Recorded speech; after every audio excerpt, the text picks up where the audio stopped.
कल ICC T20 world cup 2026 hosted by India and Sri Lanka की पहली सेमीफाइनल मैच ईडन गार्डन के स्टेडियम पे होने वाली है। उस मैच की बैकग्राउंड और सारे प्लेयर की 1-to-1 मार्किंग करते हैं। कल जो मैच ईडन गार्डन में होने वाली है उसमें साउथ अफ्रीका और न्यूजीलैंड खेलने वाले हैं। साउथ अफ्रीका ग्रुप ए का नंबर 1 टीम, अभी तक इस टूर्नामेंट में कोई एक भी मैच नहीं हारा है। टूर्नामेंट फेवरेट और टूर्नामेंट होस्ट इंडिया को हराने का इस टूर्नामेंट और पिछले टूर्नामेंट मिलाकर साउथ अफ्रीका अकेला टीम है जो इंडिया को परास्त किया है, इंडिया को हराया है और एक तरीके से हॉट फेवरेट की तरह आ रहे हैं। वो उनकी टीम की एक रिव्यू हमने इस टूर्नामेंट में, उनकी कोच और कैप्टन की रिव्यू हमने करा था, वो आप तक पहुंचेगा। परंतु मैं कल जो इनकी मैच है उसको प्रीव्यू करने की कोशिश कर रहा हूं। साउथ अफ्रीका के टीम में प्रीव्यू कहते हैं उसको, तो उनके टीम में साउथ अफ्रीका की टीम की जो ओवरऑल मेकअप है वो इस तरीके से है। उनके ओपनिंग करते हैं उनके कैप्टन एडन मैक्रम और wicket keeper batsman Quinton de Kock. Pass down Ryan Rickelton आते हैं, रियान रिकल्टन आते हैं जो भारत में एमआई के लिए खेलते हैं और नॉर्मली वहाँ पे भी जो उनकी केप टाउन की टीम है एमआई की, वहाँ पे खेलते हैं। उसके बाद डेविड मिलर और ड्यूअल ब्राविस आवश्यकता के अनुसार बैटिंग करने आते हैं। तो उनकी ओवरऑल यही बैटिंग स्ट्रेंथ है कि उनकी सारे ऐसे प्लेयर्स हैं जो जिनमें कैपेसिटी है टू बीट द टीम। किसी भी टीम को बैटिंग करके वो टूर्नामेंट से बाहर निकाल सकते हैं, जो उन्होंने मुझे लगता है कि इंडिया के खिलाफ भी दिखाया कि इवन उनकी 3-4 विकेट ऊपर से चले जाता है तो डेविड मिलर और ड्यूअल ब्राविस जैसे प्लेयर्स आगे जाके उसको बेनिफिट, मतलब टीम की वो बेनिफिट एलंगेशन, उनकी ऑस्ट्रेलिया या इंडिया के तरह लॉन्ग बैटिंग लाइनअप नहीं है। जैसे इंग्लैंड की लॉन्ग बैटिंग लाइनअप है, इनकी लॉन्ग बैटिंग लाइनअप नहीं है। आप एक्सपेक्ट नहीं करते हो कि केशव महाराज आपको प्रॉब्लम से वो निकाल के दिखाए। वेस्ट इंडीज की नंबर 9 तक बैटिंग थी तब भी वो टूर्नामेंट से बाहर चले गए। इंडिया की चांसेस बिल्कुल थी टूर्नामेंट से बाहर निकलने की, उनकी बैटिंग 7-8 नंबर तक। एक्चुअली अच्छे बैट्समैन टॉप ऑर्डर पे होना जरूरी है, ना कि लॉन्ग बैटिंग लाइनअप, ये प्रूव करके दिखाया है। एक्चुअली उनकी एक दूसरे प्रिंसिपल पे वो लोग खेल रहे हैं। एक्चुअली केविन बोश है, जॉनसन है, वो खेलते तो हैं, उनके पास 2-4 ऐसे स्टॉप्स हैं। ये लोग बैटिंग लाइनअप को एलंगट करते तो हैं, और बोस हो गया, जॉनसन हो गया और स्टॉप्स हो गया, ये तो आपको सिर्फ बैटिंग नहीं, उनको 3-3 ओवर की बॉलिंग भी दे रहे हैं। जो शुक्री कोर्नाड हैं वो इस तरीके से टीम की मेकअप किए हैं कि 3 ऑलराउंडर, 5 बैट्समैन और 2 एक्सप्रेस पेस वाला निगड़ी खेल रहे हैं या रबाडा खेल रहे हैं, और एक स्पिनर केशव महाराज और एडन मैकम उनको पीछे से बैकअप देते हैं। और ड्यूअल ब्राविस से भी आप बॉलिंग करवा सकते हो, आप चाहते हो तो। रैन रिकल्टन और क्विंटन डिकॉक तो बिल्कुल ही बॉलिंग नहीं कर पाते हैं। उनको छोड़ के इस पूरी लाइनअप में 9 जो प्लेयर्स उनके ऐसे हैं जो कहीं ना कहीं ओवर्स बॉलिंग कर सकते हैं। और बैटिंग में मुझे लगता है ड्यूअल ब्राविस से आगे भी जाते हो आपको स्टॉप्स और मार्को यानसन मिलते हैं। और जैसे आपने सुना होगा, ब्रैड हेडिन ने एक अपनी पॉडकास्ट में विलो टॉक में बोला है कि मैं मानता हूं कि साउथ अफ्रीका से निकलने वाले ये एक one of the best cricketer और सुपरस्टार क्रिकेटर बाहर निकल रहे हैं। तो ये पूरी टीम की मेकअप से एक चीज तो आपके जहन में आ गया होगा कि ये ऐसा टीम है जिनको बीट करना, मतलब अभी तक इस टूर्नामेंट में सिर्फ अफगानिस्तान उनको एक लाइन पे लेके गया है, जो उनके साथ 2 बार मैच ड्रॉ किया। उसमें भी मार्को यानसन और ड्यूअल ब्राविस दोनों ने अपनी जो वैल्यू है वो प्रूव करते हुए ये दिखाया कि अलग अलग दिनों में अलग अलग सुपरस्टार बाहर निकल के अलग अलग तरीके से मैच जिताने की कैपेसिटी और कैपेबिलिटी रखते हैं। नंबर 1। नंबर 2, उनकी जो बॉलिंग लाइन ऑफ है वो बहुत डेडली है। रबाडा मुझे लगता है शुक्री कोर्नाड और एडन मैक्रम की लीडरशिप में बहुत फ्री हो गए हैं, उनके ऊपर कोई टेंशन नहीं है। उनको जो कंसर्न्स रहती थी, physical condition. Actually pace bowler, पूरी विश्व में पेस बॉलर बनना सबसे मुश्किलतम काम में है, क्योंकि आपको almost every day you have to put a lot of hard work on your body, तो वो ब्रेक डाउन करने की चांसेस रहती है। जैसे हमारे जसप्रीत बुमराह से के साथ हुआ है, पहले जमाने में जेसन गिलेस्पी हो गए, वासिम अकरम हो गए, वाकर यूनिस हो गए, ये लोग सब बहुत मेडिसिन पे रहना पड़ता था, बहुत the body breaks down a lot more for a pace bowler than a spinner or a batsman. ऐसा नहीं कि ब्रेकडाउन नहीं होती है, ब्रेकडाउन सबके होते हैं, बट ज़्यादा उनके होते हैं। मुझे लगता है he has freed himself off, he is now a free animal. वो पूरा टूर्नामेंट नहीं खेलते हैं इंडिया में, तब भी इंडिया के खिलाफ साउथ अफ्रीका 2-0 से टेस्ट सीरीज जीत कर जाता है। वो पाकिस्तान में सीरीज को ड्रॉ करने में संभव होता है। एक ऑरा ऑफ कॉन्फिडेंस पूरा टेस्ट टीम ही है उनका। ये पूरा की पूरी ज़्यादातर ये प्लेयर्स ऐसे हैं जो टेस्ट टीम में भी खेलते हैं। तो साउथ अफ्रीका की कोच ये बात को प्रूव कर रहे हैं कि आपने कोई दूसरी टीम बनाने की ज़रूरत ही नहीं है। आपकी टेस्ट टीम वनडे और T20 में भी इक्वली अच्छा परफॉर्म कर सकता है। सर्किट ऐसे 2020 और IPL में भी अच्छा परफॉर्म कर सकता है। ये सुक्री कोनार्ड अपने टीम के साथ प्रूव करके दिखाते हुए नजर आ रहे हैं, विच इज ए मुझे लगता है, मैं बार बार उनकी प्रशंसा अपनी वीडियोस में करता हूं, बिकॉज आई कुड अंडरस्टैंड कहां से वो टीम को उठा के लाके कहां पहुंचाने में पॉसिबल हुआ। टैलेंट तो ऑलवेज थी, परंतु टैलेंट को यूज करने की कोशिश की। उनके खिलाफ जो टीम खेल रहा है वो न्यूजीलैंड है, उनकी कोच है रॉब वाल्टर और उनके कैप्टन है मिचेल सैंटनर। वो उसकी टीम की मेकअप की बात पहले कर लेते हैं। फिन एलन और शेफरत ओपनिंग करते हैं।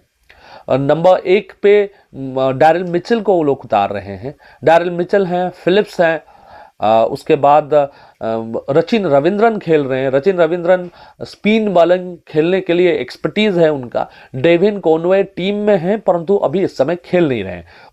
स्पिनर में ईस्ट छोड़ी हैं, मिचेल सैंटनर हैं, फिलिप्स भी थोड़ा बहुत स्पिन करते हैं। मैट हेनरी खेले हैं, और एक मैकमोहन जो अभी नई उनकी टीम में जुड़े हैं, मैकनोया वो भी अच्छा परफॉर्म करते दिख रहे हैं। उनके टीम में मैट हेनरी एक्चुअली अपने बच्चे की जन्म के लिए न्यूजीलैंड गए थे, अभी लौट कर नहीं आ पाए हैं। पॉसिबली वो नहीं आ पाएंगे, कल सेमीफाइनल है। आज किसी भी तरीके की फ्लाइट आना पॉसिबल नहीं है न्यूजीलैंड से इंडिया कोई डायरेक्ट फ्लाइट इस समय चल नहीं रही है, दुबई होके आते हैं। तो ये बहुत ही मुश्किल इस समय नजर आ रही है मुझे उनकी आना। लकी फर्गुसन टीम में है, उनकी पेस बॉलिंग अच्छा है, और बट यही प्रॉब्लम है, उन्होंने इस टूर्नामेंट में कोई कंसिस्टेंटली परफॉर्म करते हुए नहीं दिखे हैं। वो मुझे लगता है साउथ अफ्रीका के ग्रुप में ही थे। अपने जो पहली जो 4 ग्रुप्स बनी, 4 ग्रुप्स बनी थी, उस 4 ग्रुप्स में जिस ग्रुप में न्यूजीलैंड था उसी ग्रुप में ही साउथ अफ्रीका और अफगानिस्तान थे। तो वो पहले खेल चुके हैं और साउथ अफ्रीका ने न्यूजीलैंड को बड़ी करारी शिकस्त दी थी। टैलेंट इतना नहीं है कि टैलेंट नहीं है। फिन एलन, सेफरत, फिलिप्स अपने ही दिनों में वो लोग किसी भी टीम को हराने की ताकत रखते हैं, ये अलग चीज होती है। दूसरी चीज ये होती है कि आप में कैपेसिटी है, you could beat any team off, but वहां पे सिंगल आउट करके आप 4 बंदों की नाम ले सकते हो जिनमें कैपेसिटी है to beat the hell out of any team at any point of time. Number 1। Number 2, मुझे ऐसा लगता है बॉलिंग में ईस्ट छोड़ी और मिचेल सैंटनर के ऊपर ज्यादा डिपेंडेंसी है। आप जो स्पिनर्स खिला रहे हो, जैसे फिलिप्स ने उस दिन मैच हराने का काम किया इंग्लैंड के खिलाफ, फिलिप्स जैसे बॉलर 10 ओवर के बाद आप बॉलिंग ही नहीं करवा सकते हो, ये बड़ा प्रॉब्लम है। और 6 ओवर के अंदर बॉलिंग नहीं करवा सकते हो क्योंकि रिस्ट्रिक्शंस होती है, 2 ही फील्डर बाहर होते हैं, तो चौका छक्का लगने की ज्यादा चांसेस होती है।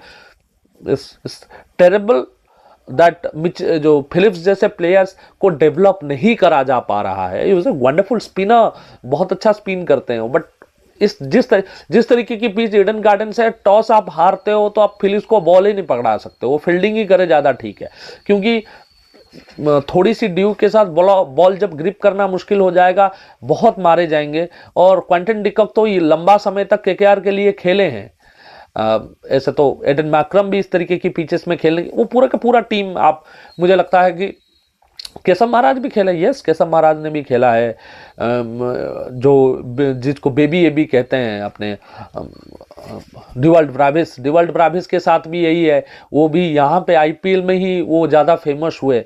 डेविड मिलर खेलते ही हैं आईपीएल, हर आईपीएल की सीजन में उन्होंने कप्तानी भी करी है किंग्स 11 पंजाब की। रिकल्टन मुंबई के लिए खेल ही रहे हैं। एडन मैक्रम अलग अलग फ्रेंचाइजी की कप्तानी भी कर चुके हैं। रबाडा खेलते ही हैं, क्रिस्टन स्टॉप्स खेलते हैं, इवन मार्को येंसन खेलते हैं। बोश आई थिंक नहीं खेले हैं इस बार, कहीं सिलेक्ट हुए हैं शायद, वो लोग खेलते हैं। पीएसएल तो ये खेलते ही नहीं, इनकी टॉप 11 12 13 15 प्लेयर्स खेलते ही हैं और उनकी यहाँ पार्टिसिपेट करने की इतिहास भी है। ग्राइम स्मिथ खेला करते थे। हशीम आमला ने 2 बहुत अच्छा सीजन किंग्स 11 पंजाब के लिए खेला है। पहले की प्लेयर्स में हर्षल गिब्स ने आईपीएल खेला है, शॉन पोलोक ने आईपीएल खेला है। जैक स्कैलिस तो सबसे हाईएस्ट नंबर ऑफ 50 मारने की आईपीएल में लगातार 7-8 मैच में उन्होंने कोचिंग करने की भी इतिहास रही है। गैरी कस्टन ने इंडिया में कोचिंग की है, सुक्री कोनर तो नहीं किए हैं, बट और भी जो जैसे असिस्टेंट एल्बी मोर्केल, मोनी मोर्केल अभी भी हमारे बॉलिंग कोच हैं ही हैं।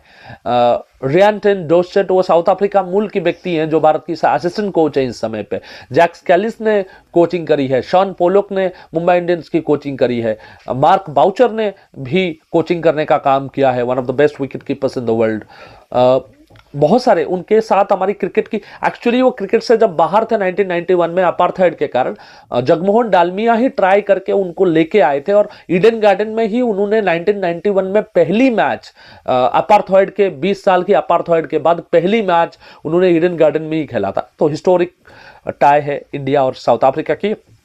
न्यूजीलैंड की भी जो आप टीम अभी देख रहे हो, मुझे लगता है ये सोढ़ी आजकल कोचिंग करते हैं, स्पिन बॉलिंग की कोचिंग करते हैं। उनको खिलाता कोई नहीं है आईपीएल में, बट वो पीएसएल नहीं गए हैं, वो यहाँ खेलते ही हैं, मतलब यहाँ आके कोचिंग करते हैं। न्यूजीलैंड के तो जबरदस्त नंबर ऑफ कोचेस हमारे पास हैं, हमने सबको खिला रखा है। पहले ब्रैंडन मैक्यूलम खेले, अभी डफी जो सिलेक्ट हुए हैं वो अभी चेन्नई सुपर किंग्स के लिए खेलने के लिए ऑक्शन में खरीदे गए हैं। Mitchell Santner Chennai Super Kings के लिए लंबा समय तक खेले, अभी मुंबई इंडियंस में खेल रहे हैं। फिलिप्स ने आईपीएल में उनको बहुत कम अपॉर्चुनिटीज मिली, बट अब धीरे धीरे वो खेलने लग रहे हैं। सेफरत ने खेला हुआ है, केकेआर के लिए खेला हुआ है, एलएसजी के लिए खेला हुआ है। इस साल फिन एलन और शेफरत दोनों सिलेक्ट हुए हैं केकेआर के लिए खेलने के लिए। सिलेक्ट मतलब ऑक्शन में वो खरीदे गए हैं।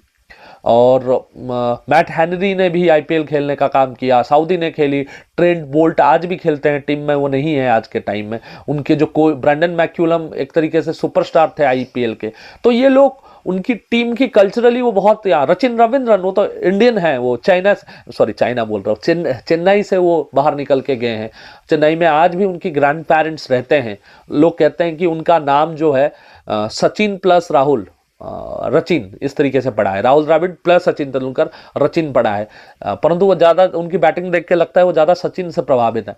परंतु वो स्पिन बॉलिंग करते हैं और ज़बरदस्त बॉलिंग करी थी वो मैच में, भूल गया एक मैच उन्होंने बढ़िया परफॉर्म किया था।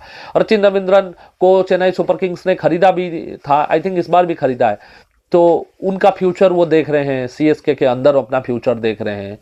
बट बहुत सारी चीज़ें हैं। डैरिल मिचेल आईपीएल खेल चुके हैं। डेविन कॉनवे इनके लिए ओपनिंग करते हुए पाए गए थे चेन्नई सुपर किंग्स के लिए। The team is full of players who have IPL experiences. Rob Walter ने कोचिंग करी हुई है, आईपीएल में कोचिंग करी हुई है। तो और उनकी टीम में जो और भी लोग हैं, जैसे जैकब हैं, जैकब भी लंबा समय, Stephen Fleming longest serving coach of Chennai Super Kings, उन्होंने चेन्नई सुपर किंग्स के लिए खेला भी है। मुझे ये नहीं समझ आता है इस तरीके की टूर्नामेंट में why Stephen Fleming is not rewarded. Stephen Fleming को तो इस समय इसकी न्यूजीलैंड की कोच होना चाहिए, क्योंकि he is a wonderful T20 international coach, he could be. क्योंकि मुझे स्टीफन फ्लेमिंग के अंदर एक लॉन्ग स्टैंडिंग, देखिए MS धोनी को कोचिंग करना is easiest thing in the world, क्योंकि T20 को जितना MS धोनी समझते हैं मुझे लगता है कोई और नहीं समझता था एक समय पे। ऐसे बहुत सारी आईपीएल टीम की अब प्रैक्टिस, मतलब उनकी सीजन की जो शुरुआत है वो हो चुकी है। जैसे चेन्नई सुपर किंग्स की कल खबर आई कि चेन्नई पहुंच चुके हैं ऋतुराज गायकवाड़ और MS धोनी, और प्रैक्टिस शुरू हो गई है। फोटोज भी आने लगी है चिपक स्टेडियम में, क्योंकि चिपक में अब कोई मैचेस नहीं होने हैं।